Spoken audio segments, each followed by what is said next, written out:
The following is a presentation of the Eagles Sports Network. This is the Eagles Sports Network. I'm Andrew Rogers alongside Carson-Newman women's basketball head coach Mike Mincey. His team was picked second in the South Atlantic Conference's preseason coaches poll. Coach, something you're accustomed to at this point in your career. You've been atop the preseason poll for the last 8 years or so, either picked to win it or right there in second or third. No different this season, despite losing four really experienced players that combined for over 400 games played together.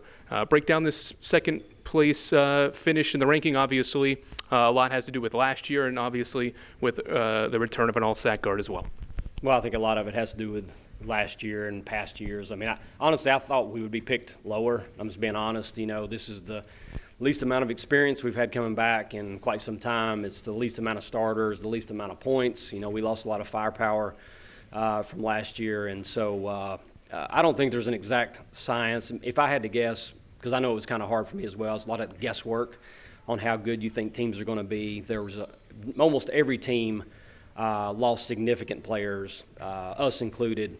You know, I think we talked about the stat. They're out of the 50 top scorers, maybe 16 of them return in our league. So who knows? Who knows what's going to happen in the league? I mean, again, you look at it, and I guess you're thankful, but, you know, I don't know. I don't know if we can, you know, hold up that pick or not. You know, we've scrimmaged twice. One scrimmage we played as good as we can possibly play, and then one scrimmage was not so good, and we didn't play very well at all. So, you know, we're still looking for our identity, and we're just trying to, you know, to see how good we can be. At times we're good, at times we're not. Seems like the league is going to be deep once again, even though Coker gets 9 of the 12 first-place votes. There is a significant drop between 7th and 8th when you base it off the points, and when you consider the 7th-place team picked in the league has two preseason all-SAC players. That obviously says something about the depth of the league. Obviously no different this year, but when you look around at some of the teams to prepare for this year, what stands out? Well, I mean, I've already kind of, like, I just don't know. You know, I'm more like, gosh, there's been some really good players that have have left the league, and there's going to be new faces. There's going to be new all-conference picks. We don't know who those are going to be. You know, you mentioned, you know, LMU in particular, like Smitty and Collier. I mean, those are two of they're first teamers. Those are two really good players, and they're probably picked too low, to be honest. What'd you say they were, 7? You know, I mean, that's I don't think that's where they should be, but that's kind of where it's at. And again, I mean, it's a preseason poll, and I know it's coach's cliche type stuff, but like, does it really matter? I mean, you know, I don't know if it's helped us at all in all those preseason polls.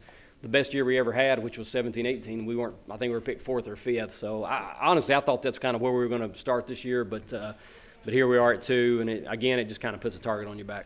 Let's talk about some of your personnel. You do return a all-SAC player for, it's been a number of years. You've returned a preseason all-SAC first-teamer, and that's the case with Jennifer Sullivan, won the conference's newcomer of the year. When you reflected back on her game a year ago, why was she so good, and how have you seen her game maybe take an extra step forward heading into her senior year? Well, she's a very talented scorer in general. I mean, she was I can't remember that. I think she was 6th in the country in three-point percentage at about 43 or so. So, you know, she's an efficient player when shooting the basketball, and she's an efficient player at this point in time through our preseason and our scrimmages, both from the field and from the three. So, you know, we got to continue to have her look for those opportunities to score and be the dynamic player that she was last year, and certainly hope that she can be in more of a bigger role even this year. And so, you know, we've talked about it. We're a lot of unknowns. You know, we got a lot of unknown, I hate to say unaccomplished players, players that haven't started that are now going to be starters and haven't played a ton, haven't scored a ton, and now they're going to have to flip the switch and be counted on, you know, every single night we go out and play. So we can be exciting at times and we can be frustrating at times, but again, it's still a work in progress. You mentioned one more scrimmage left, roughly 2 weeks or so left until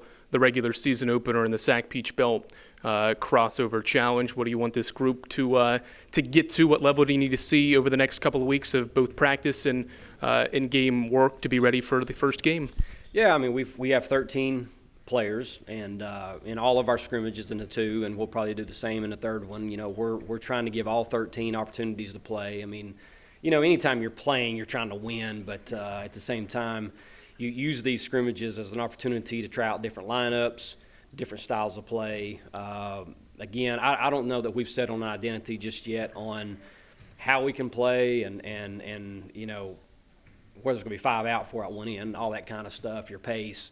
All of that's still a work in progress with what we're trying to do with the personnel that we have. And, again, at times it looks like we can do one thing and then we can, and we keep going back and forth. So over the next 3 weeks in this last scrimmage, I think we just got to hone in on how we need to start the season, how we need to play, and what we feel comfortable doing. Coach, thanks for the time as always. Thank you, Andrew. That's the head coach, Mike Mincey. I'm Andrew Rogers on the Eagles Sports Network.